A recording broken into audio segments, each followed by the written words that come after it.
नमस्कार। आज हम बात कर रहे हैं एक ऐसे नाम की जो इंटरनेट पर हर तरफ छाया हुआ है, मिस्टर बीस्ट, जिमी डोनाल्डसन। ये अब सिर्फ एक यूट्यूबर नहीं रहे हैं, ये अपने आप में एक पूरी इंडस्ट्री, एक घटना बन चुके हैं। हाँ बिल्कुल। हमारे पास इनके बारे में कई तरह की जानकारी है, आर्टिकल्स हैं, ऑनलाइन काफ़ी बहसें चलती रहती हैं, उनके बिजनेस और जो हाल में विवाद उठे हैं उन पर रिपोर्ट्स भी हैं। तो आज हम कोशिश करेंगे इन सबको खंगाल कर ये समझने की कि मिस्टर बीस्ट की ये जो ज़बरदस्त कामयाबी है, इसके पीछे क्या है और इंटरनेट और दुनिया पर उनका असर कैसा पड़ रहा है। अच्छा भी और बुरा भी, दोनों पहलू देखेंगे। बिल्कुल। और ये कहानी सिर्फ उनके सब्सक्राइबर्स की संख्या तक सीमित नहीं है। 425 मिलियन से ज्यादा, या उनकी जो अंदाजन $1 अरब की नेटवर्थ बताई जाती है, ये कहानी है क्रिएटर इकोनॉमी के बदलते नियमों की, आजकल दान पुण्य करने के नए नए तरीकों की, और इस दौर में शोहरत के क्या मायने हैं उसकी भी। 7 मई 1998 नॉर्थ कैरोलिना के ग्रीनविल में पले बढ़े और 13 साल की उम्र में 2012 में मिस्टर बीस्ट 6000 नाम से यूट्यूब चैनल शुरू किया था। शुरू में क्या बनाते थे ये? हाँ, शुरुआत में वो लेट्स प्लेज वीडियो बनाते थे, मतलब गेम खेलते हुए साथ साथ कमेंट्री करना। वो काफी चलता था उस टाइम। फिर धीरे धीरे वो दूसरे यूट्यूबर्स कितना कमाते हैं इसका अंदाजा लगाने वाले वीडियोस बनाने लगे। अच्छा। कॉलेज भी शुरू किया था, ईस्ट कैरोलिना यूनिवर्सिटी, लेकिन बीच में ही छोड़ दिया। और एक और बात, 15 साल की उम्र में उन्हें पता चला कि उन्हें क्रोन रोग है, जो पाचन से जुड़ी एक लंबी बीमारी है। उनके माता पिता 2007 में अलग हो गए थे और उनका पालन पोषण उनकी माँ स्यू पैरिशर ने किया। और दिलचस्प बात यह है कि उनकी माँ अब मिस्टर बीस्ट LLC में चीफ कंप्लायंस ऑफिसर हैं, मतलब कंपनी के नियम कानून का ध्यान रखती हैं। कमाल है। हाँ, और सुना है अपने पिता से उनका कोई राब्ता नहीं है, कोई कांटेक्ट नहीं। अब फिर 2017 में कहानी में एक बड़ा मोड़ आया है ना, वो 1 लाख तक गिनती गिनने वाला वीडियो, वो कैसे वायरल हो गया अचानक? हाँ, वो वीडियो एक तरह से धमाका था। उसे बनाने में 40 घंटे लगे थे। 40 घंटे? हाँ। बाप रे। हाँ, जरा सोचिए। उसके बाद तो उन्होंने अजीब अजीब, मतलब क्रेजी स्टंट करने शुरू कर दिए, जैसे 100 भोंपुओं से शीशा तोड़ना या पेंट को सूखते हुए 1 घंटे तक देखना। हाँ, याद है। और इसी दौर में उन्होंने लोगों को बड़े बड़े इनाम और पैसे देना शुरू किया, मतलब अजनबियों को हजारों $, कारें, यहाँ तक कि घर भी। और इसी वजह से 2018 तक उन्हें यूट्यूब का सबसे बड़ा दानी कहा जाने लगा था। और वो जो प्यूडीपाई बनाम टी सीरीज की लड़ाई चल रही थी ना यूट्यूब पर नंबर 1 बनने की, हाँ, वो तो जबरदस्त थी। उसमें भी इन्होंने प्यूडीपाई का साथ दिया था, बड़े बड़े विज्ञापन लगाकर और सुपर बोल जैसे इवेंट में स्टंट करके। कमाल है। लेकिन ये बताइए, उनके वीडियो इतने चलते क्यों हैं? मैंने भी देखे हैं कुछ। एडिटिंग बहुत तेज होती है, सेट बहुत बड़े होते हैं, और इनाम तो यकीन करना मुश्किल हो जाए। वो असल जिंदगी वाला स्क्विड गेम वीडियो याद है? जीतने वाले को $4.5 लाख से ज्यादा मिले थे। क्या बात है। हाँ, उनका जो कंटेंट बनाने का तरीका है, वो फॉर्मूला बहुत कामयाब रहा है। मोटे तौर पे देखें तो 3 तरह के वीडियो होते हैं उनके। एक तो ये बड़े महंगे स्टंट वाले, दूसरे जंगल लॉर्ड वीडियो जिनमें बेहिसाब पैसा खर्च होता है, जैसे सोने की आइसक्रीम खाना या लग्जरी कारें तबाह करना, और तीसरे होते हैं गिव अवे वीडियो, जहां वो सीधे पैसे या इनाम बांटते हैं। और फिर Gordon Ramsay, Cristiano Ronaldo, Neymar जैसे दुनिया भर के मशहूर लोगों का उनके वीडियो में आना भी बहुत बड़ी बात है। ये भी दर्शकों को खींचता है। हाँ बिल्कुल। जो ऑनलाइन चर्चाएं और एनालिसिस हैं, उनसे तो यही लगता है कि वो YouTube के एल्गोरिदम को बहुत अच्छी तरह समझते हैं। मतलब किस तरह के वीडियो ज्यादा देखे जाते हैं ये उन्हें पता है। अच्छा। उनका सबसे ज्यादा देखा गया शॉर्ट्स वीडियो है would you fly to Paris for a baguette. 1.5 अरब से ज्यादा बार देखा गया है वो। 1.5 अरब? Oh my God. अब सवाल उठता है पैसे का। जाहिर है इतना सब करने के लिए पैसा तो बहुत लगता होगा। फोर्ब्स ने 2025 में $85 मिलियन कमाई का अंदाजा लगाया था। क्या ये सब सिर्फ YouTube के विज्ञापन से आता है, इतना पैसा? नहीं, सिर्फ विज्ञापनों से तो बिल्कुल नहीं। उनके पैसे कमाने के कई जरिए हैं। अच्छा। YouTube एड्स तो हैं ही, जिसमें वो CPM और RPM जैसे मैट्रिक्स होते हैं ना। हाँ, कॉस्ट पर मिल और रेवेन्यू पर मिल। हाँ, मतलब विज्ञापन दिखाने के हर 1000 व्यू पर कंपनी कितना देती है और उसमें से क्रिएटर को कितना मिलता है। अब जब अरबों व्यूज हों तो ये छोटी रकम भी बहुत बड़ी हो जाती है। सही बात है। इसके अलावा बड़े ब्रांड्स के साथ स्पॉन्सरशिप है। कहा जाता है कि वो एक बार वीडियो में दिखने के $2.5 मिलियन से भी ज्यादा लेते हैं। बाप रे। फिर उनकी अपनी मर्चेंडाइज है, टी शर्ट, हुडी वगैरह बिकती हैं, और उनके अपने बड़े बिजनेस भी हैं, जैसे फीस्टेबल्स चॉकलेट और मिस्टर बीस्ट बर्गर। एक दिलचस्प बात वो कहते हैं कि अगर मैं बैंक में पैसे लेकर मर गया तो मैं नाकाम रहा। मतलब वो अपनी ज्यादातर कमाई वापस कंटेंट बनाने या फिर दान करने में लगा देते हैं। अच्छा। कुछ ऑनलाइन सोर्सेज में ये भी कहा गया है कि उनके कुछ वीडियो बनाने में खर्चा कमाई से ज्यादा हो जाता है, जिसे शायद कंपनी के खर्चों में दिखाकर टैक्स में एडजस्ट किया जाता हो। ये भी एक पहलू है। अच्छा, ये इंटरेस्टिंग है। तो अब उनके बिजनेस की बात करते हैं। फीस्टेबल्स चॉकलेट, इसका तो काफी नाम सुना है इसका सालाना रेवेन्यू $100 मिलियन तक पहुंच गया था। हाँ, ये जनवरी 2022 में लॉन्च हुई थी। शुरुआत हुई मिस्टर बीस्ट बार नाम की चॉकलेट बार से, जिनमें ओरिजिनल बादाम, क्विनोआ, क्रंच जैसे कुछ फ्लेवर थे। और लॉन्च के साथ एक बड़ा इनाम भी रखा था, $10 लाख के इनाम और एक चॉकलेट फैक्ट्री जीतने का मौका। अरे वाह, बिल्कुल विली वोंका स्टाइल। हाँ बिल्कुल। उन्होंने एक वीडियो भी बनाया था जिसमें मशहूर शेफ गॉर्डन रैम्जे जज थे। अच्छा। और शुरू के कुछ महीनों में ही $10 मिलियन की बिक्री हो गई थी। कमाल है। फरवरी 2024 में इसे नए रूप में भी पेश किया गया, रीब्रांडिंग हुई, और वो ये भी दावा करते हैं कि चॉकलेट के लिए जो कोकोआ लाते हैं वो एथिकल सोर्सिंग से आता है, मतलब किसानों का शोषण नहीं होता। ये अच्छी बात है। और मिस्टर बीस्ट बर्गर, इसकी कहानी थोड़ी टेढ़ी रही है ना, इसमें कुछ विवाद भी हुए थे। बिल्कुल। ये दिसंबर 2020 में शुरू हुआ था एक वर्चुअल रेस्टोरेंट के तौर पर। ये घोस्ट किचन मॉडल पर काम करता था, मतलब कोई फिजिकल रेस्टोरेंट नहीं था। दूसरे रेस्टोरेंट्स के किचन इस्तेमाल करके सिर्फ डिलीवरी के लिए बर्गर बनाते थे। अच्छा, ठीक है। लेकिन बर्गर की क्वालिटी को लेकर बहुत शिकायतें आने लगीं, बहुत ज्यादा। ओह। इतनी कि मिस्टर बीस्ट ने खुद कहा कि वो इसे बंद करना चाहते हैं, और उन्होंने वर्चुअल डाइनिंग कॉन्सेप्ट्स VDC नाम की कंपनी पर, जो इसे चला रही थी, क्वालिटी कंट्रोल न कर पाने का आरोप लगाकर मुकदमा कर दिया। अरे बाप रे। और जवाब में VDC ने भी मिस्टर बीस्ट पर कॉन्ट्रैक्ट तोड़ने का आरोप लगाकर $100 मिलियन से ज्यादा का हर्जाना मांगा। मतलब मामला काफी बिगड़ गया। हाँ, ये तो बड़ा पंगा हो गया।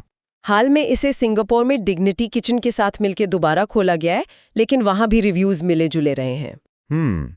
और उन्होंने लोगन पॉल और KSI जैसे दूसरे बड़े यूट्यूबर्स के साथ मिलकर लंचली नाम का एक प्रोडक्ट भी शुरू किया है, बच्चों के लंच बॉक्स जैसा कुछ। हाँ, पैकेज्ड लंच ब्रांड है वो। ठीक है।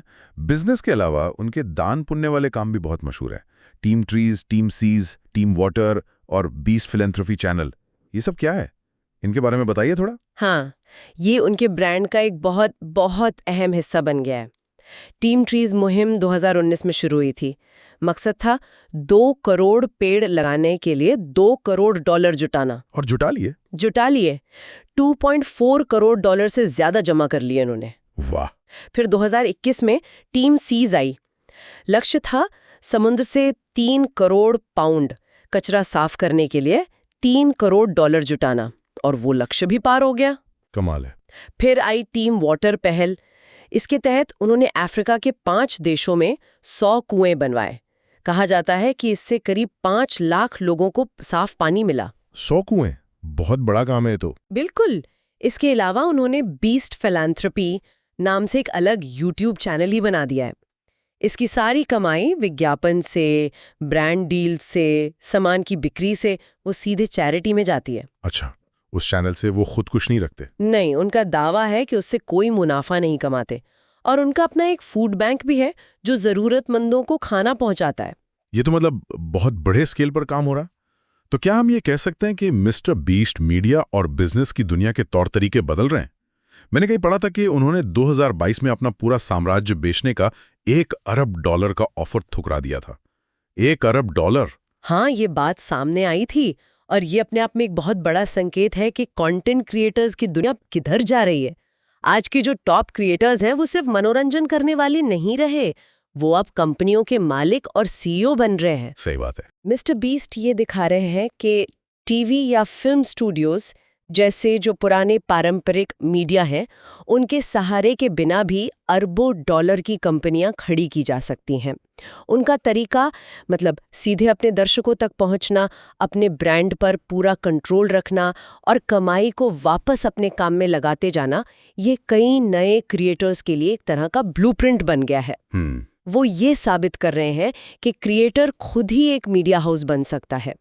और वो $1 अरब के ऑफर को ठुकराने का मतलब यही है कि उन्हें अपने दम पर इससे भी बड़ा बनने का भरोसा है। और उनका ये अंदाज, जिसे हम मकसद के साथ असर या पर्पस ड्रिवन इन्फ्लुएंस कह सकते हैं, क्या ये आजकल की युवा पीढ़ी यानी जेनजी को ज़्यादा अपील करता है? मतलब वो महंगी गाड़ियां या घड़ियां दिखाने की बजाय ये दिखाते हैं कि देखो, हमने इतने कुएं खुदवाए, ये इतने लोगों की मदद की। बिल्कुल, मुझे लगता है ये बहुत बड़ा फैक्टर है। आज की युवा पीढ़ी, खासकर जेनजी, सामाजिक मुद्दों को लेकर ज्यादा जागरूक है। वो सिर्फ चमक दमक नहीं देखना चाहते, वो ये भी देखना चाहते हैं कि कोई अपने प्रभाव का, अपने इन्फ्लुएंस का इस्तेमाल कैसे कर रहा है। सही। मिस्टर बीस्ट अपनी लग्जरी दिखाने की जगह ये दिखाते हैं कि वो भुखमरी, साफ पानी की कमी या शिक्षा जैसे मुद्दों पर क्या काम कर रहे हैं। ये जो एक तरह की प्रामाणिकता दिखाने की कोशिश है और एक मिशन के साथ कहानी कहने का तरीका है, ये युवाओं को ज्यादा कनेक्ट करता है। फोर्ब्स की टॉप क्रिएटर्स की लिस्ट भी यही दिखाती है कि अब क्रिएटर्स और पारंपरिक फिल्मी सितारों या शोबिस के लोगों के बीच का फर्क धुंधला होता जा रहा है। अब सिर्फ मशहूर होना काफी नहीं है, किसी अच्छे मकसद के लिए मशहूर होना शायद ज्यादा मायने रखता है। लेकिन कहानी का दूसरा पहलू भी है। जैसा हमने शुरू में कहा था, सिर्फ चमक ही नहीं है। हाल के दिनों में कई विवाद भी उनके नाम के साथ जुड़े हैं। उनके यहाँ काम करने के माहौल को लेकर, वर्किंग कंडीशंस को लेकर कुछ गंभीर आरोप लगे हैं। हाँ, ये एक बड़ा मुद्दा रहा है। कुछ पुराने कर्मचारियों ने सामने आकर काम के मुश्किल माहौल और धमकाने, बुलिंग जैसे आरोप लगाए हैं। द न्यूयॉर्क टाइम्स की एक रिपोर्ट आई थी जिसमें एक पुराने एडिटर मैट टर्नर ने दावा किया था कि मिस्टर बीस्ट उन्हें रोज डांटते थे और अपमानजनक बातें कहते थे। ओह। कुछ और कर्मचारियों ने भी बिना नाम बताए कहा कि कैमरे के पीछे मिस्टर बीस्ट का बर्ताव काफी अलग और कभी-कभी कठोर होता था। और मिस्टर बीस्ट का क्या कहना था इस पर? मिस्टर बीस्ट ने इन दावों को नकारा है। उनका कहना है कि उनके यहाँ काम के स्टैंडर्ड ऊंचे हैं, परफेक्शन की उम्मीद की जाती है, लेकिन माहौल खराब नहीं है, वो किसी को बुली नहीं करते। इसके अलावा जुलाई 2024 में एक और पुराने कर्मचारी, जिनका ऑनलाइन नाम डॉग पैक 404 है, उन्होंने एक वीडियो जारी किया। उसमें प्रतियोगिताओं में धांधली, गैर कानूनी लॉटरी करवाने, वीडियो और सिग्नेचर तक नकली बनाने और फैंस को धोखा देने जैसे बहुत गंभीर इल्जाम लगाए गए। बाप रे, ये तो बहुत सीरियस आरोप है। हाँ, बहुत। मिस्टर बीस्ट की टीम ने इन आरोपों का भी खंडन किया है या फिर कानूनी कार्रवाई करने की बात कही है। और उनकी टीम की एक पुरानी सदस्य एवा क्रिस टाइसन, उनसे जुड़ा मामला भी काफी उछला था मीडिया में। हाँ, वो भी एक बड़ा विवाद बना था। जुलाई 2024 में एवा टाइसन पर नाबालिगों के साथ ऑनलाइन गलत तरीके से बातचीत करने और एक पुराने कर्मचारी पर दबाव बनाने के आरोप लगे। इसके बाद उन्हें मिस्टर बीस्ट ब्रांड से हटा दिया गया। अच्छा। टाइसन ने इन आरोपों से इनकार किया और कहा कि ये आपसी सहमति से लिया गया फैसला था और उन्होंने बस कुछ बुरे और भद्दे मजाक किए थे जिनका गलत मतलब निकाला गया। बाद में नवंबर 2024 में मिस्टर बीस्ट की तरफ से हायर की गई एक स्वतंत्र लॉ फर्म क्विन इमैनुअल, उसने एक जांच की। और उस जांच में क्या निकला? फर्म ने कहा कि उन्होंने 39 मौजूदा और पुराने कर्मचारियों से बात की और 4.5 मिलियन से ज्यादा दस्तावेज देखे और जांच का नतीजा ये निकला कि आरोप बेबुनियाद थे। रिपोर्ट में कहा गया कि आरोपों को कथित पीड़ितों सहित सभी ने सिरे से खारिज कर दिया। अच्छा, तो जांच में आरोप गलत पाए गए? हाँ, स्वतंत्र फर्म की जांच का यही निष्कर्ष था। फिर अमेज़न प्राइम पर उनका शो आया, बीस्ट गेम्स। उस पर भी सुरक्षा और कंटेस्टेंट्स के साथ बर्ताव को लेकर काफी सवाल उठे थे। सुना है कोई क्लास एक्शन मुकदमा भी दायर हुआ है? बिल्कुल। ये शो दिसंबर 2024 में अमेज़न प्राइम वीडियो पर आया था। बहुत बड़ा शो था, $5 मिलियन का इनाम था। लेकिन शो के कुछ शुरुआती कंटेस्टेंट्स ने आरोप लगाया कि शूटिंग के दौरान उन्हें खाने पीने और दवाओं की कमी झेलनी पड़ी, कई लोगों को चोटें लगी और कुछ को अस्पताल भी जाना पड़ा। अरे, ये क्या बात हुई? मिस्टर बीस्ट की टीम ने इसके लिए बाहरी वजहों को जिम्मेदार ठहराया, जैसे उस समय क्राउड स्ट्राइक नाम के सॉफ्टवेयर में एक बड़ी तकनीकी गड़बड़ हुई थी जिसने दुनिया भर में कंप्यूटर सिस्टम पर असर डाला था, और खराब मौसम का भी हवाला दिया गया। लेकिन सितंबर 2024 में 5 कंटेस्टेंट्स ने मिस्टर बीस्ट और अमेज़न के खिलाफ लॉस एंजलिस में एक क्लास एक्शन मुकदमा दायर कर दिया। उसमें सेट पर लगातार बुरे बर्ताव, यौन उत्पीड़न और जो खर्चे हुए थे उनका भुगतान न करने जैसे आरोप लगाए गए। ओहो, ये तो शो की सफलता पर एक बड़ा सवालिया निशान लगाता है। हाँ, हालांकि ये शो बहुत हिट हुआ, प्राइम वीडियो का सबसे ज्यादा देखा जाने वाला अनस्क्रिप्टेड शो बना।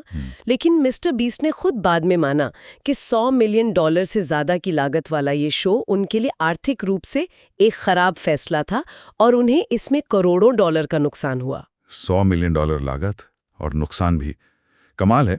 और वो पॉवर्टी पॉर्न या स्टंट फिलैंथ्रोपी वाली आलोचना, ये आरोप कि वो लोगों की गरीबी का इस्तेमाल अपने वीडियो के व्यूज बढ़ाने के लिए करते हैं, ये बातें अक्सर उठती हैं, खासकर जब उन्होंने अफ्रीका में वो 100 कुएं बनवाने या 1000 लोगों की मोतियाबिंद की सर्जरी करवाने वाले वीडियो डाले थे। हाँ, ये आलोचना उनके साथ लगातार जुड़ी रही है। आलोचकों का कहना है कि ये सिर्फ दिखावा है। इससे गरीबी या स्वास्थ्य सेवाओं की कमी जैसी जो असली समस्याएं हैं, उनका जड़ से कोई समाधान नहीं होता। वो ये तर्क देते हैं कि ये एक तरह से जरूरतमंद लोगों का शोषण है, जहां उनकी मुश्किलों को मनोरंजन की तरह पेश किया जा रहा है, व्यूज और लाइक्स के लिए। और मिस्टर बीस्ट का इस पे क्या जवाब होता है? मिस्टर बीस्ट का जवाब हमेशा यही रहा है कि वो बीस्ट फिलैंथ्रोपी चैनल या उसके वीडियो से कोई पैसा नहीं कमाते। सारी कमाई चैरिटी में जाती है और उनका मकसद सिर्फ लोगों की मदद करना है और अपने करोड़ों दर्शकों को भी ऐसा करने के लिए प्रेरित करना है, भले ही कुछ लोग उनकी आलोचना करें।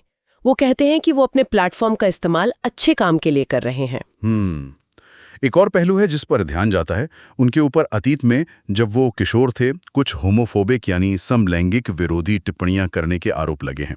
लेकिन हाल ही में उन्होंने अपनी ट्रांस दोस्त एवा क्रिस टाइसन का ट्रांसफोबिया के खिलाफ खुलकर बचाव किया। इस विरोधाभास को, इस बदलाव को कैसे समझा जाए? हाँ, ये कॉम्प्लेक्स इशू है। उन्होंने खुद स्वीकार किया है कि अतीत में कही गई बातें, जैसे समलैंगिकों के लिए अपमानजनक शब्दों, फैग्स, गे को गाली की तरह इस्तेमाल करना, वो गलत था और वो अब बदल चुके हैं। उन्होंने ये भी कहा है कि वो अमेरिका के बाइबल बेल्ट में पले बड़े, यानी एक ऐसा इलाका जहां धर्म का समाज पर गहरा असर होता है और पारंपरिक सोच ज्यादा होती है, जहां उन्हें कम उम्र में समलैंगिकता के खिलाफ बातें सिखाई गई थीं, लेकिन अब वो उन विचारों को नहीं मानते। अच्छा। और जैसा आपने कहा, अप्रैल 2023 में जब आवा ने अपनी हार्मोन थेरेपी के बारे में बताया और उन्हें ऑनलाइन बहुत नफरत और ट्रांसफोबिया का सामना करना पड़ा, तो मिस्टर बीस्ट ने खुलकर उनका साथ दिया था। तो ये उनके विचारों में एक अहम बदलाव दिखाता है। हालांकि उनकी पुरानी बातें, पुराने कमेंट्स समय समय पर उनकी छवि पर सवाल उठाते रहते हैं। तो कुल मिलाकर जिमी डोनाल्डसन उर्फ मिस्टर बीस्ट को हम कैसे समझें? एक दानवीर हीरो हैं, एक विवादित बिजनेसमैन हैं, या फिर दोनों का एक पेचीदा, एक कॉम्प्लेक्स मिक्सचर है? मुझे लगता है शायद ये कहना सबसे सही होगा कि वो इन दोनों का और शायद और भी बहुत कुछ का एक जटिल मिश्रण है। इसमें कोई शक नहीं कि वो यूट्यूब और ये जो पूरी क्रिएटर इकोनॉमी है उसके शिखर पर हैं। उनका प्रभाव बहुत व्यापक है, सकारात्मक भी है, जैसे उनके परोपकारी काम और लाखों लोगों को प्रेरणा देना, और नकारात्मक भी है, जैसे उनसे जुड़े विवाद और आलोचनाएं जो उनके तरीकों और उनके इरादों पर सवाल खड़े करते हैं। उनकी कहानी ये दिखाती है कि आज के डिजिटल जमाने में शोहरत, असर और जिम्मेदारी कितने पेचीदा तरीके से एक दूसरे से जुड़े हुए हैं। तो क्या लगता है, ये जो हालिया विवाद हैं, क्या ये उनकी रफ्तार को धीमा कर पाएंगे? कुछ लोग तुलना कर रहे हैं प्यूडीपाई से कि जैसे विवादों ने उनके करियर पर असर डाला था, क्या वैसा ही मिस्टर बीस्ट के साथ भी हो सकता है? ये कहना अभी मुश्किल है। उनका जो फैन बेस है वो बहुत बड़ा है, ज्यादातर युवा हैं और बहुत ज्यादा लॉयल, वफादार हैं। हो सकता है कि उनके ज्यादातर फैंस इन विवादों पर ज्यादा ध्यान ना दें या इन्हें नजरअंदाज कर दें। हाँ, ये मुमकिन है। लेकिन जैसे जैसे वो अमेज़न जैसे बड़े प्लेटफॉर्म्स पर जा रहे हैं और एक मेन स्ट्रीम हस्ती बनने की कोशिश कर रहे हैं, उन पर नज़र और पैनी होगी, स्क्रूटिनी बढ़ेगी, और तब इन विवादों का असर भी ज़्यादा गहरा हो सकता है। वो अब सिर्फ इंटरनेट के एक स्टंट करने वाले या मजाक उड़ाने वाले एज लॉर्ड नहीं रहना चाहते, बल्कि दुनिया भर में पहचाने जाने वाले एक ग्लोबल फिगर बनना चाहते हैं। सही। और इसके लिए एक साफ छवि बनाए रखना ज्यादा जरूरी हो जाएगा। तो आगे वो इस संतुलन को कैसे साधते हैं, ये देखने वाली बात होगी। तो ये थी मिस्टर बीस्ट की दुनिया में हमारी आज की गहरी पड़ताल, उनकी हैरान करने वाली कामयाबी, उनके फैलते हुए कारोबार, उनके बड़े पैमाने पर दान पुण्य के प्रयास, और साथ ही उनसे जुड़े सवालों और विवादों पर एक नज़र। हाँ, और ये कहानी अभी खत्म नहीं हुई है, ये तो अभी चल रही है। मिस्टर बीस्ट का अगला बड़ा कदम क्या होगा? क्या वो अपनी ब्रांड इमेज को इन विवादों के असर से बचा पाएंगे, और क्रिएटर इकोनॉमी पर उनका प्रभाव आगे क्या रूप लेगा?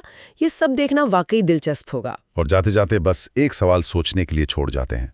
जब कोई ऑनलाइन क्रिएटर इतना ज्यादा प्रभावशाली हो जाता है उसकी पहुंच इतनी ज़्यादा हो जाती है, तो क्या उसकी जिम्मेदारी सिर्फ मनोरंजन करने तक ही सीमित रहती है, या फिर समाज के प्रति उसकी जवाबदेही भी उतनी ही बढ़ जाती है?